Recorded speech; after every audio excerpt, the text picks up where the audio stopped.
saya kunjungan ke sini dalam rangka melaksanakan tugas dan kewajiban saya sebagai pengawas pembina SMP Negeri 6. Dan ini adalah kunjungan yang pertama di tahun 2024, dan ini juga adalah merupakan rangkaian kegiatan pendampingan pengawas sekolah terhadap satuan pendidikan yang menjadi binanya. Nah, di kesempatan ini ada beberapa pertanyaan Pak ya, yang ingin saya tanyakan kepada Bapak. Di wawancara nanti ini hasilnya akan saya jadikan pedoman dan referensi bagi saya dalam rangka untuk membuat program, kemudian menyusun program untuk pendampingan selama 1 tahun. Sudah berapa tahun Pak di sini Pak, di SMP 5? Bertugas sebagai kepala sekolah di SMP Negeri 5 ini lebih kurang 10 bulan. 10 bulan, belum sampai 1 tahun. Nah, selama Bapak memimpin SMP Negeri 5 ini, apa saja kelemahan ataupun kekuatan yang ada di SMP Negeri 5 yang Bapak rasakan, yang Bapak amati, kira-kira apa? Yang pertama mungkin kelemahan dulu. Kelemahan di SMP Negeri 5 ini yang pertama faktor jarak yang masih jauh, karena mayoritas dari segi tenaga pendidik, guru dan administrasi itu rata-rata jauh tempat tinggal dari sekolah, sehingga mobilitas dari guru itu akan berkurang karena masalah jarak. Apalagi sekarang cuaca hujan, artinya itu jadi penghalang bagi guru kita untuk tepat waktu dijalankan proses belajar. Kedua, ya karena faktor jauh dari pusat kota, sehingga mayoritas peserta didik misalnya itu mayoritas di lingkungan sekitar sekolah, dan mereka juga rata-rata dari jauh, dari dusun-dusun, dari desa-desa yang jauh dari sekolah, sehingga kedisiplinan waktu misalnya kan untuk mereka itu memang faktor yang mungkin capek karena jauh, jadi akhirnya pada saat di sekolah itu banyak mengalami kendala. Cuma kelebihannya ya satu, tenaga pendidik kita alhamdulillah hampir mayoritas semuanya ASN pegawai negeri dan juga berlatar belakang pendidikan S1 dan sesuai dengan kompetensi dan disiplin ilmu dari masing-masing mata pelajaran. Itu kekuatannya.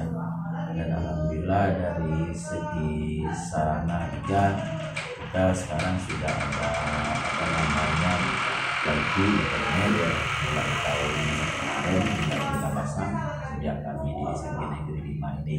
Jadi mungkin itu salah satu kekuatan, dan kita memiliki lab komputer, lab IPA, perpustakaan, sehingga ini bisa dijadikan dan dimanfaatkan oleh guru, oleh stakeholder yang ada di sekolah, siswa untuk peningkatan mutu pembelajaran. Iya. Nah, Bapak tadi mengatakan salah satu kelemahannya yaitu tempat tinggal guru yang agak jauh dari sekolah. Kira-kira untuk mengatasinya itu apa yang Bapak lakukan? Kiat kami ya dari awal kemarin, yang pertama yang pastinya kita ngajak guru untuk melihat langsung atau melakukan secara langsung bahwa tugas pokok kita di sini adalah di SMP Negeri 5. Jadi jarak itu walaupun itu merupakan faktor kelemahan, tapi ini jangan dijadikan faktor kelemahan. Itu kami memotivasi guru bahwa banyak sekolah atau guru yang lain itu lebih jauh jaraknya dibandingkan dengan sekolah kita, karena sekolah kita masih di lingkungan pasar walaupun perjalanan waktunya lebih kurang 30 menit. Itu yang pertama, kami memotivasi secara moral dengan guru agar ini jangan dijadikan dampak negatif, bahkan dijadikan ini dampak positif bahwa kita masih di lingkungan kota, sehingga semangat kita untuk melakukan aktivitas sebagaimana mestinya dapat terlaksana dengan secara maksimal.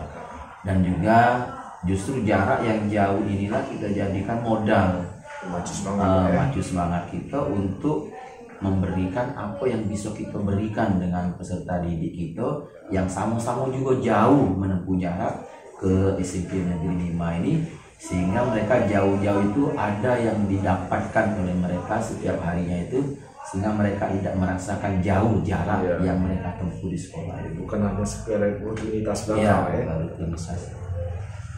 Kemudian untuk kekuatan sendiri Pak, sejauh mana Bapak sudah mendongkrak supaya potensi kekuatan ini nanti menjadi daya dukung untuk meningkatkan kualitas pendidikan di SMP Negeri 5 ini Pak? Ya, kami sejak masuk ke SMP Negeri 5 ini, prioritas kami memang peningkatan kompetensi sumber daya manusianya. Kalau masalah sarana itu kan data pendukung, karena apapun sarana, hebatnya sarana, bagusnya teknologi sarana, kalau sumber daya manusia tidak bisa memanfaatkan sarana itu akan mubazir. Makanya orientasi kami pertama itulah peningkatan sumber daya manusia.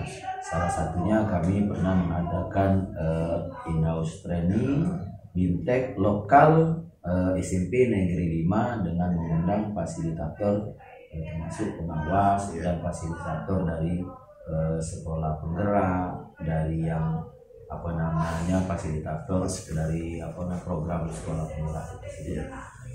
Nah, itu berkaitan dengan kekuatan dan kelemahan yang dimiliki oleh sekolah Pak. Yang kedua pertanyaannya itu tentang penyusunan dan pembuatan program sekolah. Nah, bagaimana Bapak menyusun program sekolah ini? Dalam menyusun program sekolah, yang pertama kami sekarang karena ini awal, kemarin secara untuk keuangan RKAS itu sudah, cuma rencana sekarang kami lagi berjalan, lagi proses penyusunan RKAS tahun 2024 ya, dengan melibatkan stakeholder yang ada di sekolah, kepala sekolah, wakil, termasuk perwakilan guru, perwakilan komite, dan perwakilan siswa dalam merancang program 1 tahun 2024 ini dari dalam proses dalam perencanaan. Jadi di situ juga terdapat peningkatan kompetensi guru dan peningkatan kualitas pembelajaran yang ada di SMP 5 ini dengan melihat rapor pendidikan 2023. Namun rapor 2023 kan belum share, tapi kami merujuk ke rapor 2024 bersama. Jadi itulah yang akan kami jadikan acuan untuk menyusun program tahun 2024. Karena dari rapor pendidikan itulah mana yang mungkin masih merah, itulah yang harus kita prioritaskan atau kita kerjakan di 2024 ini. Seperti ini. Nah, berbicara mengenai rapat pendidikan, apakah semua guru sudah Bapak ajak untuk menganalisa, mengeksplor apa-apa yang ada di rapat pendidikan ini, tentang kelemahannya,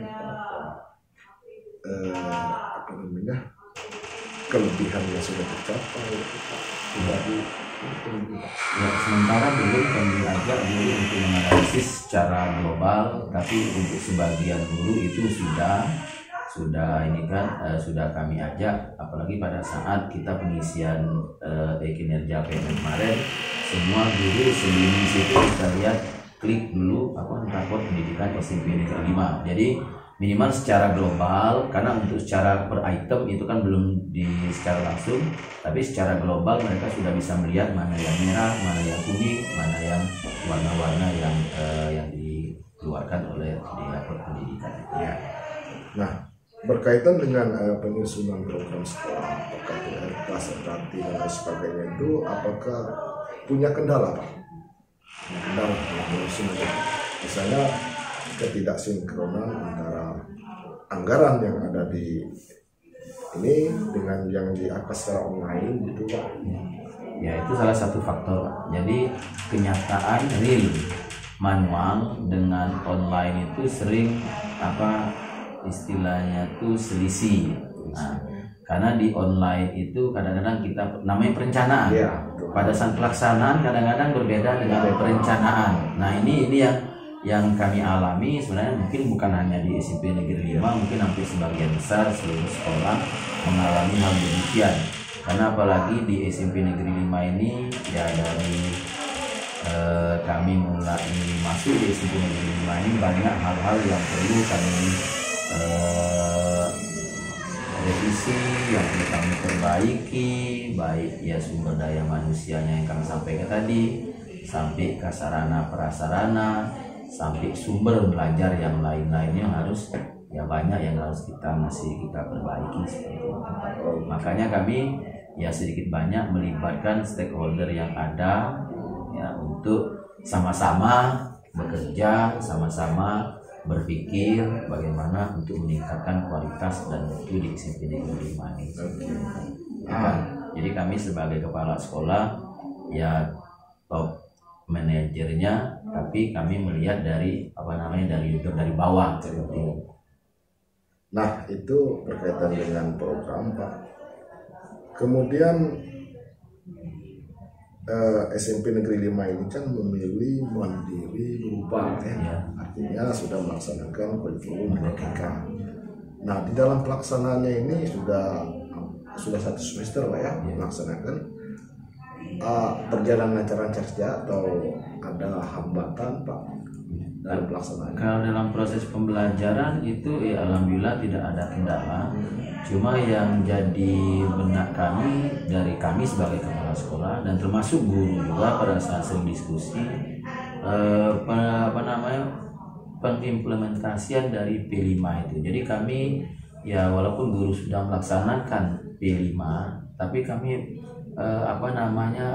untuk mengevaluasi apakah ini sudah benar atau belum, atau sudah memang sesuai dengan apa yang diinginkan atau belum. Nah ini mohon maaf kami sebagai pimpinan itu belum. Cuma kalau secara kasat mata, secara lisan itu sudah sama-sama kami pelajari. Kalau untuk secara dokumentasi itu memang belum kami laksanakan pastinya. Dan kami juga masih banyak belajar, ngajak guru, termasuk kami juga perlu belajar yang melalui video-video, melalui PMM, itu kami masih banyak belajar yang mana yang sebenarnya yang harus kami kerjakan. Cuma kami tetap melaksanakan itu sesuai dengan apa yang sudah kami pilih, Merdeka Berubah. Iya. Nah, Pak, berkaitan dengan rencana penyusunan dan pembuatan program, termasuk juga penyusunan KOSP, KTSB dan sebagainya, itu kira-kira ke depannya dalam penyusunan nanti apa kira-kira yang dapat saya bantu Pak sebagai pengawas pembina di SMP Negeri 5 Pengalam ini? Ya, itu harapan kami Pak Apes sebagai pengawas pembina kami, pendamping kami sangat berharap banyak pendampingan, pembinaan, karena pada saat nantinya setelah kami penyusunan nanti kami juga mungkin akan mengundang Pak Rapres untuk mendesimasikan program kerja 1 tahun ini. Kiranya kami minta masukan, arahan, saran untuk kemajuan di SMP Negeri 5 ini, karena mungkin prioritas kami di samping perlengkapan program kerja itu, di samping perlengkapan sekolah yang masih banyak kekurangan, mungkin ya tadi tetap peningkatan sumber daya manusianya itu yang paling utama bagi kami. Karena dari rapor pendidikan itu dia dapat nilai merah yaitu dari sumber manusianya. Ya, jadi kalau sarana yang kami sampaikan tadi tidak terlalu dominan ya, karena walaupun sarana kurang, kalau sumber daya manusianya itu hebat-hebat, insya Allah sekolah itu akan hebat seperti itu, mesti berkualitas. Jadi itu yang prioritas utama kami sebenarnya sumber daya manusianya. Sumber daya manusia ya. Jadi mungkin banyak nanti, termasuklah kami minta kepada Pak Rapes sebagai pengawas pembina mungkin untuk menjadi narasumber setiap kegiatan kami IHT, ada BIMTEK dan sebagainya. Ya, jadi dan sekarang juga walaupun program kerja belum selesai dibuat, guru-guru juga sudah kami anjurkan untuk mengikuti yang kegiatan yang online sekarang. Mungkin disitulah dapat ilmu sedikit-sedikit untuk diterapkan di sekolah kita. Oke, terima kasih Pak. Satu lagi Pak, ini tentang komunikasi dengan guru, silaturahmi dengan guru, warga sekolah. Bagaimana Pak keadaannya di SMP Negeri 5 ini Pak? Sementara ya alhamdulillah kondusif. Kami sebagai pimpinan yang dituakan sebagai kepala sekolah, kami mengajak guru, tenaga administrasi, dan seluruh stakeholder yang ada di sekolah ini, penjaga sekolah, tukang kebun, satpam, itu kami jadikan partner bukan sebagai bawahan. Jadi rekan kerja bagi kami, sehingga kami juga dengan mereka tidak ada jenjang antara kami kepala sekolah dengan mereka. Jadi kami anggap sama, karena semua yang unsur yang ada di sekolah ini itu berfungsi sesuai tupoksinya masing-masing. Jadi tidak ada yang dominan, tidak ada yang tidak dominan. Jadi kami kerjasama yang kami utamakan, karena sekolah ini punya kita sama-sama. Oke Pak, satu lagi Pak, selain daripada SDM yang menjadi prioritas program selama 1 tahun ke depan ini, ada yang lain nggak untuk lebih ditingkatkan? Ya, yang selanjutnya itu sarana pendukung. Ya, sarana pendukung mungkin kami akan menambah lagi ya peralatan, salah satunya itu wifi, karena wifi ini hanya baru sebatas berapa megabyte, jadi belum terlalu kencang. Itulah salah satu sarpras yang harus kami inginkan. Kedua yang pendukung pastinya, karena numerasi dengan ini kami ini kan agak kurang di rapor pendidikan itu. Masih warna merah Pak? Ya, jadi kami banyak membuat papan-papan nama sebagai acuan untuk anak-anak, ya mengajak anak-anak untuk membaca. Kedua ya pemanfaatan program kami, pemanfaatan yang ada, misal perpustakaan, lab komputer, itu juga termasuk program kerja kita, karena sementara jarang atau sedikit sekali anak-anak untuk masuk perpustakaan. Makanya kami kerjasama dengan perpustakaan mulai tahun ini, semester kemarin sudah kami mulai. Itu ada lomba paling banyak sekali siapa yang masuk perpustakaan, itu kita kasih reward untuk anak-anak kita seperti itu. Oke Pak, itu saja wawancara kita hari ini. Dan apa yang Bapak sampaikan tadi itu akan saya catat, kemudian saya rekam tadi Pak ya, dan akan saya jadikan referensi pedoman bagi saya sebagai pengawas pembina untuk menyusun dan membuat program pendampingan ke depannya. Terima kasih Pak sekali lagi. Assalamualaikum warahmatullahi wabarakatuh. Waalaikumsalam.